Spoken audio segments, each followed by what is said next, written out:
अस्सलाम वालेकुम guys, hope you all are doing well.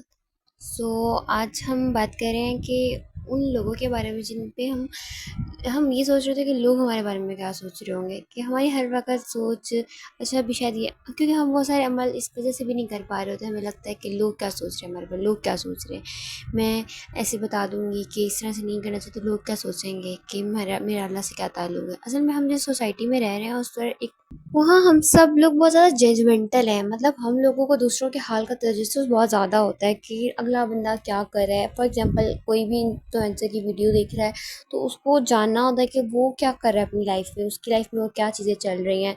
वो एक इन्फ्लुएंसर होने के साथ साथ क्या है, एक डॉक्टर है, इंजीनियर है, क्या है, आखिर उसकी फैमिली क्या है, उसका फैमिली बैकग्राउंड क्या है। तो लोग इस चीज़ को बहुत ज़्यादा जज करना चाह रहे होते हैं, जानना चाह रहे होते हैं। और वो जो मेन मकसद के जिसने जो बंदा वीडियो डाल रहा है, जो बताना चाह रहा है, जो एक पैगाम पहुंचाना चाह रहा है, वो पैगाम फिर कहीं ना कहीं रह जाता है। सो फोकस इस चीज़ पे होना चाहिए कि बात क्या हो रही है। हम फोकस कर लेते हैं जो बात बता रहा है उसका करेक्टर क्या है, उसकी उसकी पर्सनल लाइफ। सो ये चीज़ बहुत ज़्यादा इम्पोर्टेंट है और लोग इस चीज़ पे बात नहीं कर रहा कोई भी। मतलब मैं ये देख रही थी कि कोई भी एक इन्फ्लुएंसर है, आप उसको पहले तो लोग इतना ज़्यादा सर पे चढ़ा लेते हैं और फिर उससे कोई ज़रा सी छोटी सी गलती होती नहीं है और वो फिर लोग ऐसे उसको बदनाम और ब्लेम और इतना शेम करते हैं कि वो इंसान खुदकुशी तक आ जाता है। तो आप लोग इस तरह से, मतलब लोग को ये एटीट्यूड छोड़ना पड़ेगा। ये बहुत गलत एटीट्यूड है कि आप पहले तो किसी को इतना हाई वैल्यूज़ दे देते हैं कि हाँ जी यही सब कुछ है और ये फेम में आ गया और ट्रेंड पे आ गया तो हर चीज़ में ये छाया हुआ, और जब उससे कोई गलती होती नहीं है छोटी सी तो वो बिल्कुल ही उसको आउट ऑफ द वे ले जाते हैं। तो ये चीज़ बहुत ज़्यादा, हर चीज़ अपनी इंतहा पर गलत है और हमें इस्लाम हमें मुतवाज़न होना सिखाता है, हमें बैलेंस्ड दीन है हमारा, हमें बैलेंस्ड रहना सिखाता है। कोई भी इंसान है, उससे गलती हो सकती है। कोई आपको अच्छी बात बता रहा है तो हो सकता है वो इंसान है, वो भी कहीं भटक सकता है। मोमिन क्या होता है, मोमिन वो होता है जो अपनी गलती से फ़ौरन रिपेल करे, ना कि अपनी गलती को पे अकड़ जाए। शैतान और हज़रत आदम दोनों से गलती हुई थी लेकिन शैतान अकड़ गया था, उसकी गलती ये थी। तो मोमिन कौन है, गलती उससे होगी, इट्स ऑब्वियसली ओके थिंग।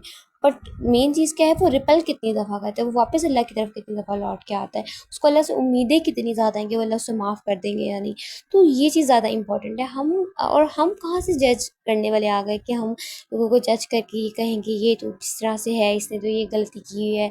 और मतलब हम हमारा इस पे कोई बस ज़ोर चल ही नहीं सकता और हमें ये बात करनी भी नहीं चाहिए। हाँ, कोई हमें अगर अच्छी नसीहत कर रहा है तो हमें जस्ट नसीहत को कबूल करना चाहिए। ये नहीं देखना चाहिए कि ये तो खुद क्या था पहले, या ये अब बता रहा है, या इसके बाद से अगर कोई गलती हो जाए तो अब हम तुम्हें बताएंगे। लाइक ये चीज़ बहुत ज़्यादा बॉदर करती है अगले बंदे को भी। और इस लाइक एक दफ़ा मेरी लाइफ में भी ऐसा हुआ कि हम अपनी सारी क्लास वाले उसको ना इनवाइट करी कि हमारी एक क्लास वालों की ना मेरे घर पे भी हिंदी करते हैं और लाइक इस तरीके से ना हम लोग कुछ करते हैं इवेंट। सो वो मुझे आगे से उसने कहा कि वैसे तो तुम पर्दा करती हो और अब तुम मतलब मेहंदी कर लोगी। और लाइक और मैं इतना हैरान हुई कि लोग, और इवन मैंने कभी उसको ये कोई नसीहतें, और लाइक मुझे थोड़ा होता है कि मैं उन लोगों को ही नसीहत करती हूँ, अच्छी बात बताती हूँ जो खुद सुनना चाह रहे होते हैं। हर एक के ऊपर नहीं शुरू हो जाना चाहिए, मुझे भी ऐसा लगता है। तो मैं तो कभी उसको कहा भी नहीं कुछ भी, और वो उसने ऐसे मुझे कहा कि, और मैं इतना हैरान हुई कि लोग बात को नहीं उसने सुना कभी कि मैं बात क्या कर रही हूँ। उसने मुझे जज कर लिया कि हाँ ये तो बहुत नेक और दीनी बनती है और अभी मेहंदी कर लेगी। लाइक उनसे कोई पूछे या मेहंदी इस्लाम में कहीं किसी हदीस से साबित है कि मेहंदी मना है, और आप एक खुशी का इज़हार किसी पॉजिटिव वे में कर सकते हैं, बेशक आप म्यूज़िक ना यूज़ करें वहाँ पर। तो इस चीज़ ने मुझे बहुत हैरान किया, मतलब लोग कैसे हम लोग जज कर लेते हैं और आपका ये जज करना किसी का कितना हार्ट ब्रोकन कर सकता है ये आप लोगों को शायद अंदाज़ा भी नहीं होता। और मतलब ये चीज़ बहुत ज़्यादा ज़रूरी है इस चीज़ को समझना कि हमें लोगों को जज नहीं करना चाहिए।